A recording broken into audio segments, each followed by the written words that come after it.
Hello, everyone, and welcome to today's topic for Talking Tinnitus, presented by Lanier. The topic for today's show is why does my tinnitus fluctuate? And we're joined again by a special guest, Dr. Beth Field. Beth is a certified tinnitus practitioner and audiologist. She has a degree in audiology from the University of Cincinnati. She is currently a technical support expert at Neuromod Devices, helping Lanier certified tinnitus practitioners. And she's a member of the American Tinnitus Association's Tinnitus Advisor program. So, welcome back to the show, Beth. It's great to have you on again. Thank you, Neil. So, a topic that might be of interest to many people living with tinnitus is why does my tinnitus fluctuate? Why does it change? We get this question pretty frequently because tinnitus fluctuations are such a common phenomenon for people that have tinnitus.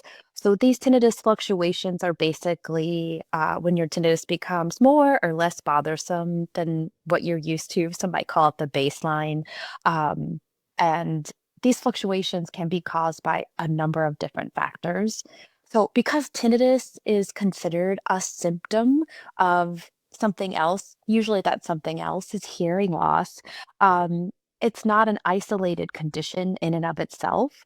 So it can fluctuate depending on a number of environmental factors, um, physical factors, and things like that. So if you have a condition related to your tinnitus and that condition is having a flare of symptoms, your tinnitus might also seem more prevalent during those times. Okay, that's interesting. And I think one of the things you mentioned, which is maybe an important takeaway, is um, it's it can be quite common. So people who maybe are experiencing a fluctuation or an elongated fluctuation for the first time, that can be quite distressing. But this happens to people who are living with tinnitus at this due to the factors that you've mentioned. It's not a rarity. Right. And I think if you are experiencing a fluctuation for the first time, or maybe it's been a while, it does feel very worrisome because you start to wonder, has my tinnitus made a permanent change? Okay, Um, yes. that you don't want. But typically, fluctuations are just that. Sometimes they go up and they come back down.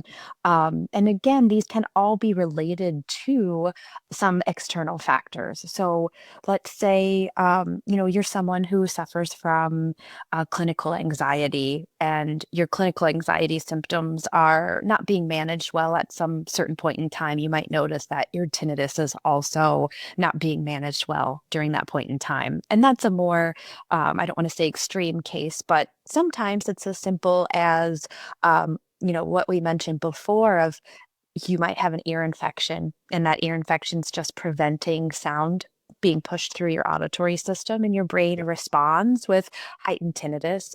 For some people, it happens after they exercise. Their heart rate is up, their breathing is up, their blood is flowing, and so after physical rigorous activity, you can have a fluctuation in tinnitus. If it's too quiet, sometimes you'll notice your tinnitus more. If you were somewhere like a noisy environment, like going out to dinner with friends or, at a show, when you leave that noisy environment, you might notice that your tinnitus is heightened. And all of these fluctuations typically have a really good explanation once, we take a step back and look at And what look at it you've and been uncover the experiencing. why. Yeah, which might Exactly. be a multitude of environmental or physical or other medical factors, Right. I suppose. Right. And sometimes even introducing a new tinnitus treatment can cause fluctuations in your tinnitus as we sort of fatigue your system with this new therapy. Where we're basically changing how the brain is responding to your tinnitus, and we're asking a lot of your body and your brain when it's undergoing these new therapies. And so sometimes people are just a little bit, their system's a little bit exhausted, and it responds with a heightened sensation of tinnitus. Okay, yeah, that makes Yeah. sense. That makes sense. And I suppose it's probably fair to say though, if you are having quite a distressing fluctuation that's maybe persisting and it's one that you don't want, as you mentioned, um, tinnitus experts and qualified healthcare professionals they see this relatively commonly, like with their tinnitus patients, and probably the best course of action is to seek advice. And maybe there is another intervention or management strategy that could be available there. Is that fair? Yes, exactly. So if you are experiencing a fluctuation in your tinnitus, my first step is always just we want to, rule out that there's any contributing condition like an ear infection, or a viral infection or something that might be causing this temporary fluctuation. But sometimes it can be routine oriented. Is there something that you're doing on a daily basis that you're not recognizing, but maybe somebody from the outside can look at and say, well, it looks like you're having a little bit of extra caffeine later in the day, and then a few hours later, your tinnitus seems to fluctuate during that time. So it's a really good idea to visit your tinnitus provider and work with them just to take a quick inventory of how your body is responding with tinnitus and what else is happening during those times.